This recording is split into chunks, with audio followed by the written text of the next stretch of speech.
Now, if you've been watching the channel for a while, you know that I've made videos talking about the 5 favorite things to do in Springfield, Missouri, the pros and cons, moving here, highlights, and all that good stuff. However, there is no perfect place, and Springfield is no exception. So today we're going to talk about my 5 things that I'm not that big of a fan of when it comes to Springfield, Missouri.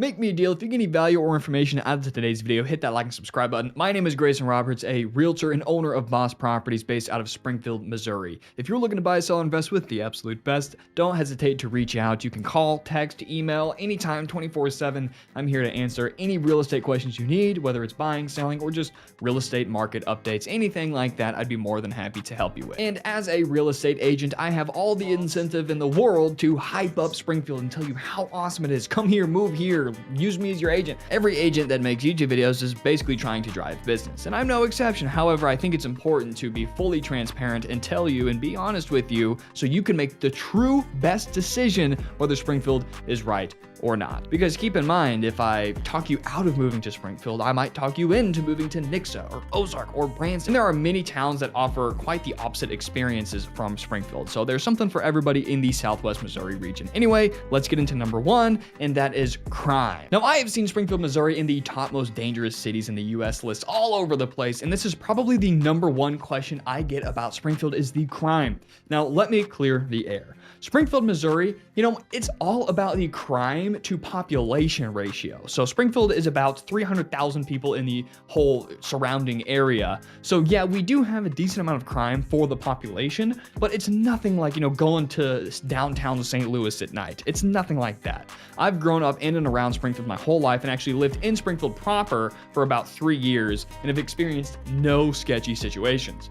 As a rule of thumb, the farther north you go in Springfield, the more sketchy it gets. But I was at the very southern tip, basically bordering Nixa, and it was just a phenomenal place to live. So it's like every city where there's good neighborhoods and bad neighborhoods, but Springfield, as a general rule of thumb, the farther north you go, the sketchier it gets. But as far as overall crime, and I'm not just saying this, it's not that bad. Keep in mind, when you hear Springfield on those lists, it's all about the crime to population ratio. It's about 94 crimes per 1,000 residents. So it is kind of high, but there's not that many residents. So yeah, Springfield has nothing on Kansas City or especially St. Louis. So don't let that kind of statistic freak you out. It's really not something you're probably gonna notice. Okay, so the second con if you move to Springfield is major seasonal swings. Now, this might actually prove to be a major benefit and a major pro to most people. And this is kind of the Southwest Missouri region as a whole, but you're gonna have cold winters and you're gonna have long and hot and humid summers. So if you're someone who likes to enjoy,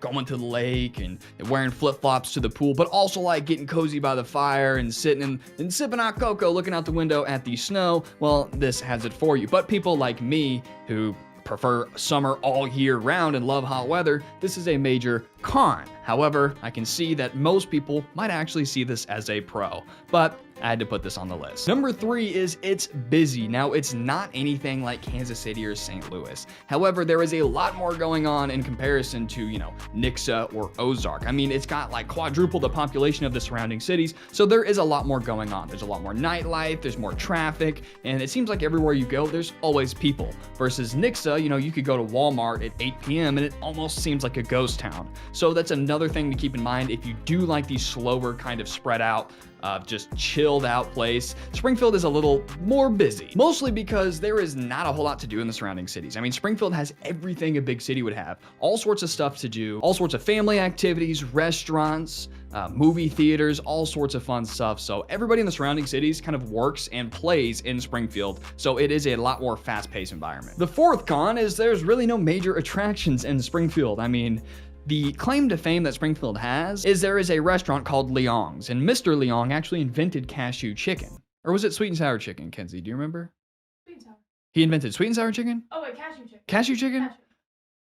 A really old guy invented one of the two here in Springfield. Springfield style cashew chicken. That's what it is. He invented cashew chicken, and I actually saw him just a few months ago. He's unfortunately passed away. He's like almost 100 years old. But Leong's is a wonderful Chinese restaurant. But other than the world famous Springfield style cashew chicken and the world's biggest fork, Springfield doesn't really have any attractions. I mean, we have the Hammond's Tower, which is a big, black, cool looking tower, but nothing really else. You know, you go to Kansas City, you have a big, beautiful downtown. You go to St. Louis, you have the Arch, you know, all sorts of cool stuff. But Springfield doesn't really have any draw. The fifth con is transportation. Now, if you own a car, it's not a big deal. If you don't own a car, used car prices around here are really cheap. But there is not that much public transportation. You know, if you're coming from even St. Louis or Kansas City, you know, they've got taxis. They've got like 10 Bird electric scooters on every corner. You've got all sorts of Ubers everywhere, public buses. You've even got trains, trolleys, and in bigger cities, subways.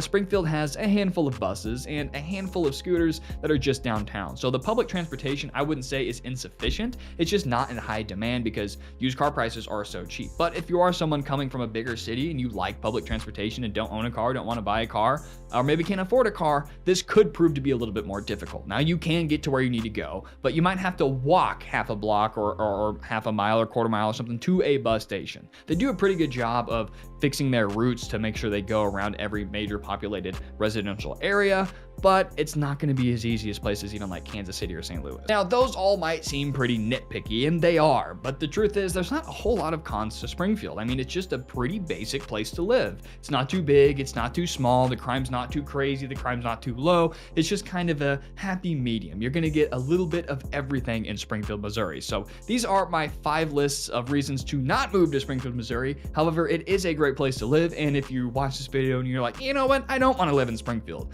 well, go check out my videos on Nixa, Ozark, Branson, or just Table Rock Lake, and I'll be making more videos talking about the surrounding areas and what is best for you. You can also reach out personally, give me a call, text, or email, and I can figure out what your wants and needs are, where you should live, in what city, what neighborhood, etc. I'd be more than happy to help you out. Anyway, I will see you guys in the next video.